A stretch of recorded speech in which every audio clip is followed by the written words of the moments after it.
नहीं कर सकते हैं। काम नहीं होता तो बाबा का शुक्रिया नहीं, बाबा उस समय को टालता है और समय आने पर आपका काम जरूर होता है।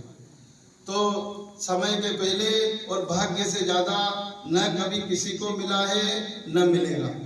और अपने पास धन है तो बाबा के अलौकिक कार्य में लगाओ, बाबा की सेवा में लगाओ, धर्मशाला बनवाओ, स्कूल खुलवाओ। धारणा के लिए मुख्य सार है, पहला ज्ञान बिंदु है रचयिता और रचना का ज्ञान सिमरन कर सदा हर्षित रहना है। रचयिता और रचना का ज्ञान सिमरन कर हर्षित रहना है। याद की यात्रा से अपने पुराने सब कर्म बंधन काट कर्मातीत अवस्था बनानी है। रचयिता और रचना का ज्ञान सिमरन कर सदा हर्षित रहना है। याद की यात्रा से अपने पुराने सब कर्म बंधन काट कर्मातीत अवस्था बनानी है। दूसरा ज्ञान बिंदु है, दूसरा ज्ञान बिंदु ध्यान दीदार में माया की बहुत प्रवेशता होती है। अपन ध्यान में बैठते हैं तो माया की प्रवेशता होती है, इसलिए अपनी संभाल करनी है। बाप को समाचार दे राय लेनी है और कोई भी भूल नहीं करनी है।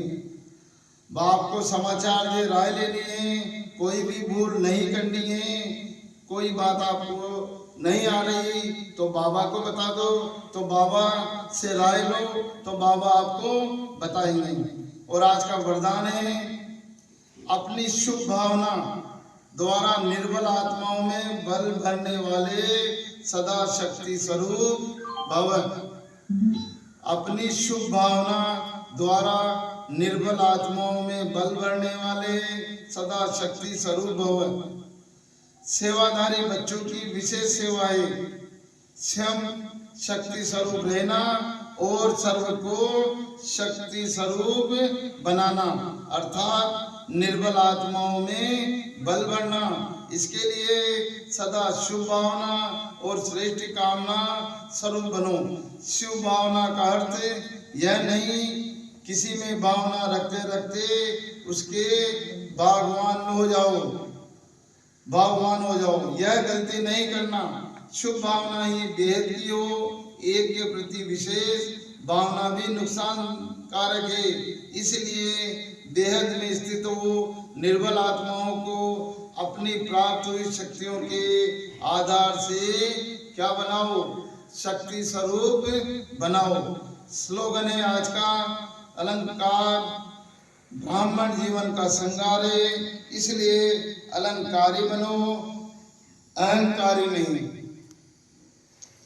अलंकार ब्राह्मण जीवन का श्रृंगार है, इसलिए अलंकारी बनो और अहंकारी नहीं बनो। अव्यक्त इशारे सभ्यता, सत्यता और सभ्यता रूपी कल्चर को अपनाओ। कई बच्चे कहते हैं वैसे क्रोध नहीं आता, लेकिन कोई झूठ बोलता है तो क्रोध आ जाता है। उसने झूठ बोला, आपने क्रोध से बोला, दोनों में राइट कौन? कई चतुराई से कहते हैं हम क्रोध नहीं करते, हमारा आवाज ही बड़ा है, आवाज ही ऐसा तेज है। लेकिन जब साइंस के साधनों से आवाज को कम और ज्यादा कर सकते हैं तो क्या साइलेंस की पावर से अपनी आवाज को, गति को धीमी या तेज नहीं कर सकते हो? और आज मुरली का सार है, बेटे बच्चे तुम्हें ज्ञान से अच्छी जागृति आई है। तुम अपने 84 जन्मों को निराकार और साकार बाप को जानते हो, तुम्हारा भटकना बंद हुआ। ईश्वर की गतमत न्यारी क्यों गाई हुई है? क्योंकि वह ऐसी मत देते हैं जिससे तुम ब्राह्मण सबसे न्यारे बन जाते हो, तुम सबकी एक मत हो जाती है। ईश्वर ही है जो सबकी सदगति करते हैं, पुजारी से पूज्य बनाते हैं, इसलिए उनकी गत मत न्यारी है जिसे तुम बच्चों के सिवाय कोई समझ नहीं सकते हैं। और मुरली से आज 5 बात लेंगे तो पहली बात तो हो जाएगी अपनी, तुम्हें ज्ञान से अच्छी जागृति आई है, तुम्हें ज्ञान से अच्छी जागृति आई है। और दूसरी बात हमारी हो जाएगी, वह ऐसी मत देते हैं जिससे तुम ब्राह्मण न्यारे बन जाते हो।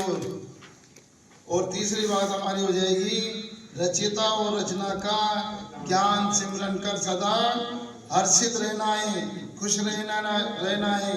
और चौथी बात हो जाएगी अपनी शुभ भावना और निर्बल आत्माओं में बल भरने वाले।